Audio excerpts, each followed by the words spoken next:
So we have a 6% increase from what we had, what President Buhari presented before. And what the reasons being given now is that we're having higher oil prices. We've seen oil hitting $80 per barrel. So obviously that's good news for Nigeria.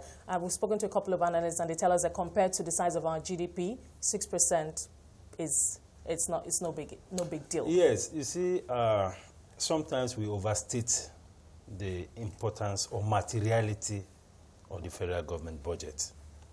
Because, first of all, the spending of government, even without the passage of the budget, the constitutions allow for spending for 6 months.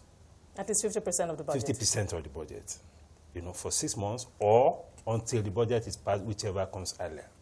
So already, a lot of spending is already going on, especially if you take account of the fact that the bulk of the spending or the bulk of the budget is on recurrent. The budget is about 70% recurrent, So as we speak, almost half of the budget will have even been expended. That is one. Secondly, virtually all the states have passed their budgets. And that also has its own implication in terms of liquidity in the economy. Thirdly, what is going to be affected most in all of this is going to be the capital component of the budget.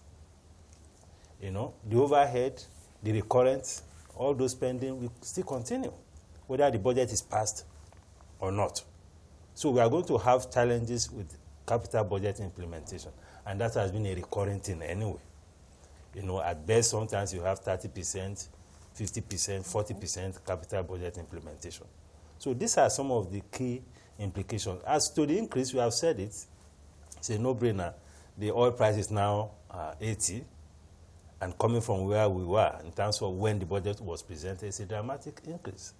So we expect that should also reflect in the size of the budget, and more importantly, it should reflect in the size of the borrowing and the deficit. But I'm thinking that will be another sticking point, because the government now has a new debt strategy. To pull back on domestic borrowing, borrow more foreign debt, hence the Eurobonds that we've been seeing, to allow for the private sector to come into the debt market to raise funds.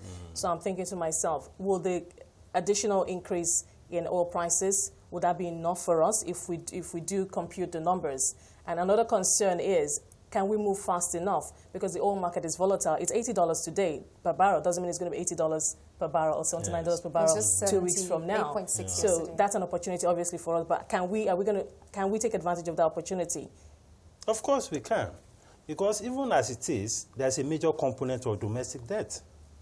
Even though there's a slight pushback in terms of trying to rebalance the debt portfolio. But there's still a major component.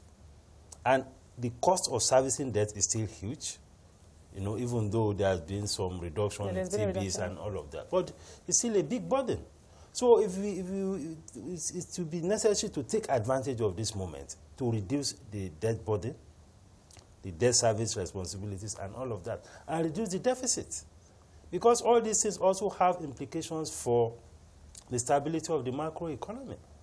So I think it is something that we need to take advantage of to ensure that we reduce the debt burden on this economy. So between the time the president submitted the first draft and now, it's taken up 6 months for us to get here now. But in between those 6 months, I doubt anybody saw the surprise of an increase in the budgetary allocation coming to pass. What does this mean for us now? The delays that we have seen, and then another disappointment from yesterday. People expected the parliament to pass the budget, and then we get a surprise this morning. What does this delay mean? You see, the delay, first, it has implication for the implementation of the budget. We don't have a good record of budget implementation, particularly the capital component of the budget. Secondly, it has implications for planning. There are planning issues on the public sector side. There are also planning issues on the private sector side. Because you have some private sector elements or segments that also take a cue from the budget in their planning, particularly those who are in the construction sector, because a lot of the construction contracts come from the federal government. So it has implications for them because they also need to plan, taking a cue from the budget. Then it has implication also for liquidity to some extent, because each time the budget comes, it comes with some liquidity effect. But I must say again that sometimes we overstate the importance of the budget. Budget to GDP, federal government budget to GDP, it's just about 6 or 7%, which is low. And in any case, this delay is affecting just a part of the budget. Because the Constitution allows spending for the first 6 months, as long as it does not exceed what was spent in the previous year. And, that being said, but there's still the issue of, following due process and just being generally disciplined. If we agreed, okay, we have a budget fiscal cycle year, January to December, why can't we, yes, we can spend 50%, ahead, but why can't we stick to that calendar? Because most times what we see is, like the 2017 budget has spilled into Q1. Just last week, the finance minister came out to say we spend 1.5 trillion on capital projects. But obviously, that's spilled into Q1. So obviously, this 2018, is obviously going to spill into Q1 2019. Yeah. But like you said, it will not matter because spending is going on. But I'm just thinking, this cycle, we need to break out, out of this cycle. Of course. The MDA's foot dragging, meeting with the parliament to go over their budgets. It just seems like it's something we cannot break out of. I think it's a governance issue on the side of both the executive and the legislature. Because sometimes it comes across as if we are not taking the issue of the budget seriously enough. We have not brought in the kind of discipline that you should bring into it. Ideally, we should have timelines for all these things. Timeline for the presentation of the budget, timeline for the consideration of the budget, timeline for the signing of the budget. That is what exists in some other climes. And it brings a lot of order into the way the economy is managed. It brings a lot of order into the way government business is done. But on both sides, I think there are issues. There are also issues about the Constitution as to who exactly has the final say on the budget. Should we at this point be talking about those issues? Having come so far, should we at this point be having those disparities? This is an issue we have been grappling with since 1999.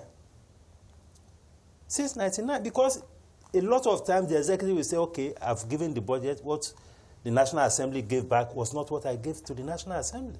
Then the budget will be going back. History has always been, National Assembly always tweak. Exactly, they always tweak the budget. They say you have added some projects, constituency projects, all sorts of controversy. I think these issues are things that we need to sort out at the level of the judiciary.